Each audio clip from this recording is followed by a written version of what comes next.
kind of transitioning now to talk about Fusions, which you and I have been playing a little bit. Yeah. And it was weirdly refreshing to play through that opening hour as just like saccharine and just kind of like, oh, gee golly, let's go have a tournament. Like, it was refreshing to have a story that's not like, all right, let's go through the Saiyan saga now. Yeah. Okay, next up, let's go through the Frieza saga. It's just like totally new. But they still kind of get that.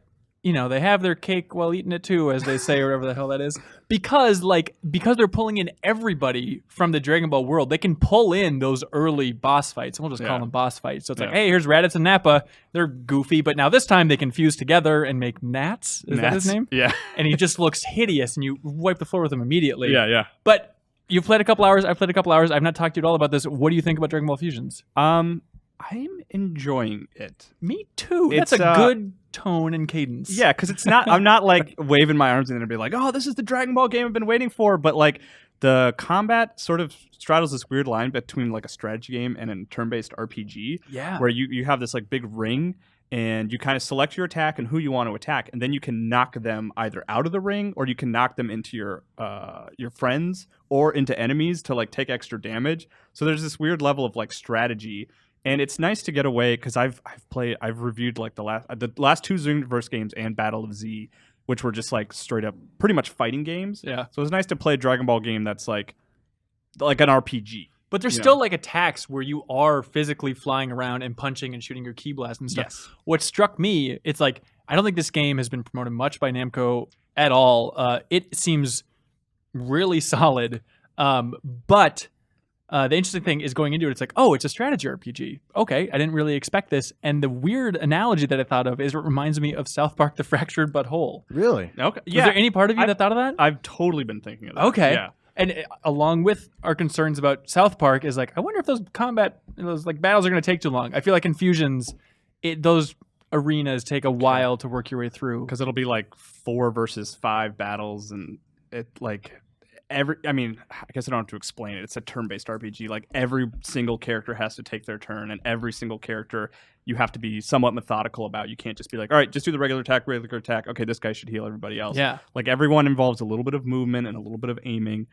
And I actually even thought of another like weird one, Star Fox Armada for the DS, which is kind of like I just happened to have played it recently, so that makes a game no one played and an unreleased game is the two main references for Dragon Ball Fusions. Is Goku using his farts to knock people out? Is it similar to? Well, maybe I haven't. I think you've I just knocked in there to what their comparison is. Yeah. I did just add Child Goku to my team, who Bulma was nice to explain that it's not. He didn't actually turn into a child. He's actually from another dimension. And if you're a he's Dragon come Ball to join fan, my it's fun to have Goten fight alongside Kid Goku because they Yeah. are basically identical in So every this way. is like Yeah. there's multiple timelines and all this stuff. It's not even that complicated. Yeah. It's literally just we wish for the greatest tournament of all time, and now we're just going to keep throwing these characters at you. They'll have some jokes about what they're doing here, but don't worry about it. But then the Yeah. actual world is you're like flying around this kind of Skyward Sword-esque floating islands. Yeah. But it technically is super impressive for 3DS to the point that the 3D doesn't work, which Yep. is a growing trend in 3DS games. No stereoscopic 3D. It's bizarre, but like the actual world, I think is pretty cool. You just fly around, visit the different islands, go on different quests, do battles.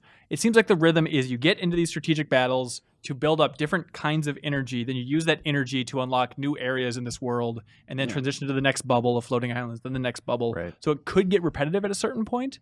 But I was playing it and it feels like this is going to be one of those underrated, maybe even you can call it a cult classic for like Dragon Ball fans. Yeah. Like that game was cool. That game was different. Check that one out. Yeah, like when Xenoverse 3 comes out, I'll be like, oh man, no one played Fusions. I should have played Fusions. It's worth mentioning that like the game was supposed to come out in a month. And then like last week, they announced like, oh, by the way, this is coming out next week. Which in a weird way, like when they made that announcement, it's like, oh man, they're trying to bury this thing. Like this must be garbage and they really want to push it away. But it's pretty interesting. I can see it getting repetitive. Yeah, for sure. But like, I want to see more of the fusions, which is for you guys who aren't big Dragon Ball fans. Like, characters can combine to create like one single new character. And the reason it's called fusions is because apparently you can like have characters who've never fused before, like Nappa and Raditz, fuse together in the middle of a fight and make like a brand new weird looking character. It's a really wacky premise that's always been in Dragon Ball lore. Well, not always. It's later in the Majin Buu saga. It's not important. But like only like, okay, as far as overall fusions in the main line, there's like 3 or 4. It's like super rare. And so the idea like with this game, we're going all in. It's basically the Skylanders swap force of Yeah. Dragon Ball No, games. yeah, where it's like, do it. just I mix and feel match like there's a anybody. new Dragon Ball game every 6 months. Like, I'm always surprised and Yeah. impressed that There's a lot that of many them. fans Yeah. out there. And like, are they still doing stuff with Dragon Ball Z outside? Well, it's of no longer the Z. games? It's been revitalized actually in the last It's just year Dragon Ball. because they came out with 2 films, and that was like Toriyama's return. Like it had been like what, a decade or something, I think where more there than was that, yeah. there was like no new Dragon Ball stuff, and then 2 new films came out, which are both excellent.